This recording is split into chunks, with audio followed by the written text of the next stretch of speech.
Welcome to another day of Bhagavad Gita Sadhana. I'm Atmadarshan or Laura, whichever you prefer. I've had a lot of names and titles throughout my life. Holy cow. And in the same way, Krishna and Arjun call each other by different names throughout the Gita. And coming up soon, we'll be remarking on some of the significance of these different sobriquets. I hope I'm using that word correctly. Anyhow, what is your path? We're on chapter 14, and which, by the way, is the topic of 2025's Bhagavad Gita retreat, because there's a lot to process. And we're looking at the three elemental forces of nature. We've looked at tamas, which can be called darkness, inertia, stuckness, or structure and stability and conditioning. We've looked at rajas, which can mean greed, restlessness, longing, selfishness, and can also mean passion, enthusiasm, energy, movement. The third and final force is it can be seen as a balance, perhaps, between these two. It's called sattva. And we talked about tamas having a symbolic color of black, rajas red, sattva is white.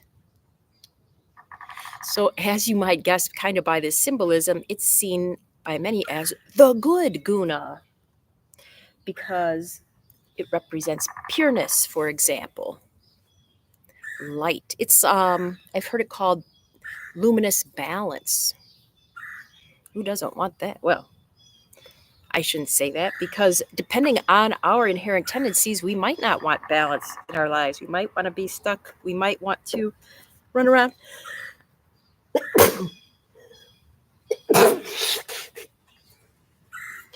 Woo! High pollen day. Here's some. At you. Woo! I might do that again.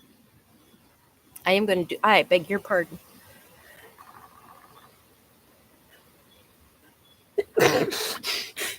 Woo. Okay, let's see what I can get out before I sneeze again.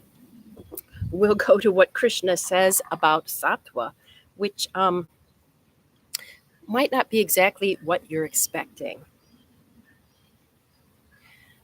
So in verse 6 of chapter 14, Krishna says, and he's talking about the gunas, the elemental forces of nature, among these sattva, because it is stainless, shining, and healthy, binds by attachment to pleasure and to knowledge, O sinless one.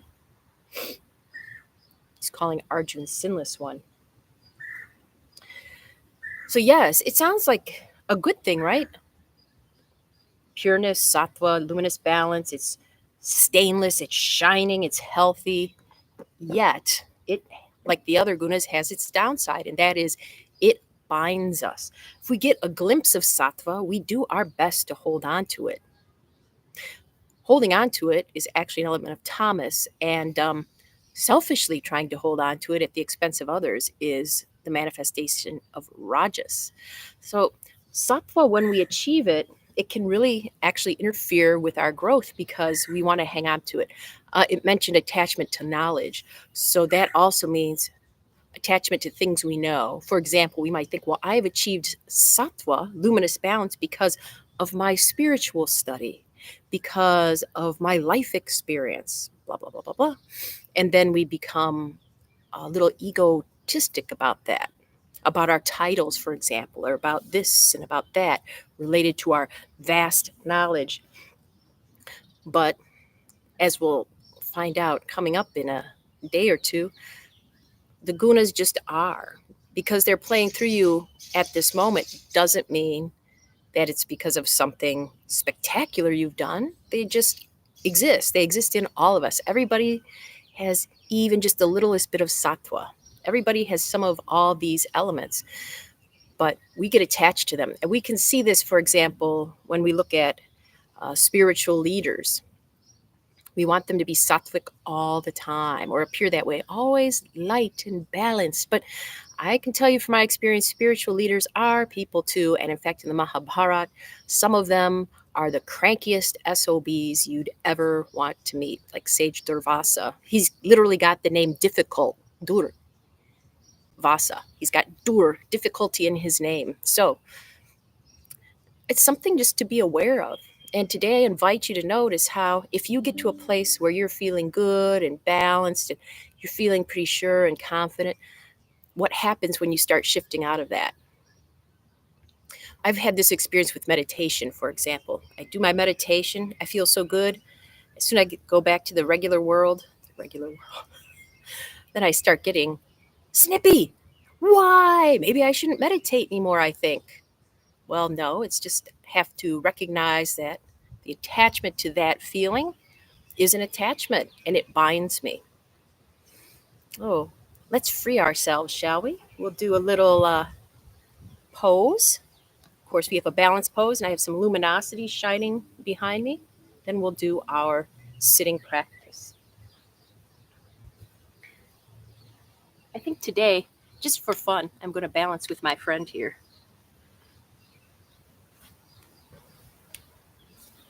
Ooh, what? Where's my head?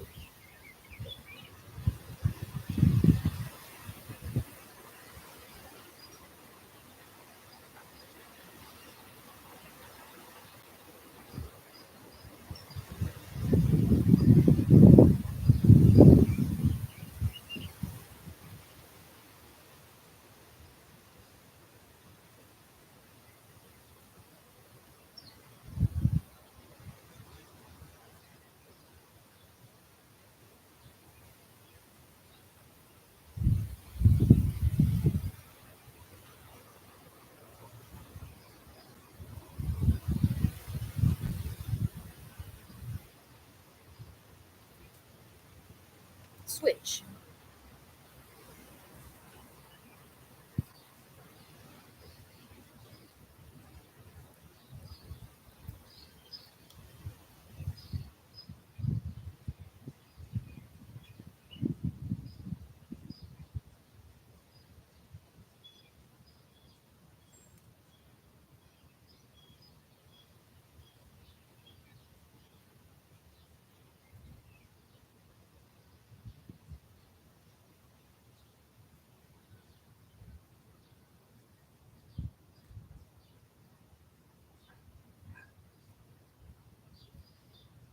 Lovely. See, Sattva, I'm attached to it. I want to carry it around everywhere. We'll meditate together. Why not? Come into a position that feels balanced. Today, I invite you to contemplate how when you do achieve that state of sattva, feeling pure or balanced or confident in your knowledge, how that might bind you, or what you think when you see those qualities manifest in others around you. Have a fun 5 minutes.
Welcome back. Oh, the lessons of life. The wind blew my Sattva over, and boy, did I notice that effect. I was like, I gotta get it back up.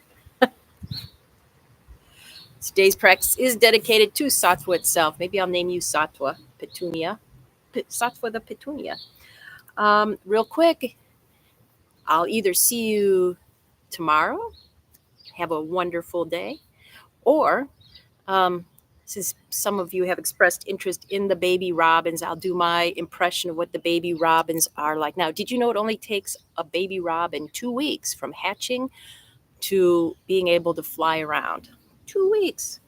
No wonder they seem like they're growing so fast. So last time, remember, it was this, or well, now they're teenagers, right? So they're like this.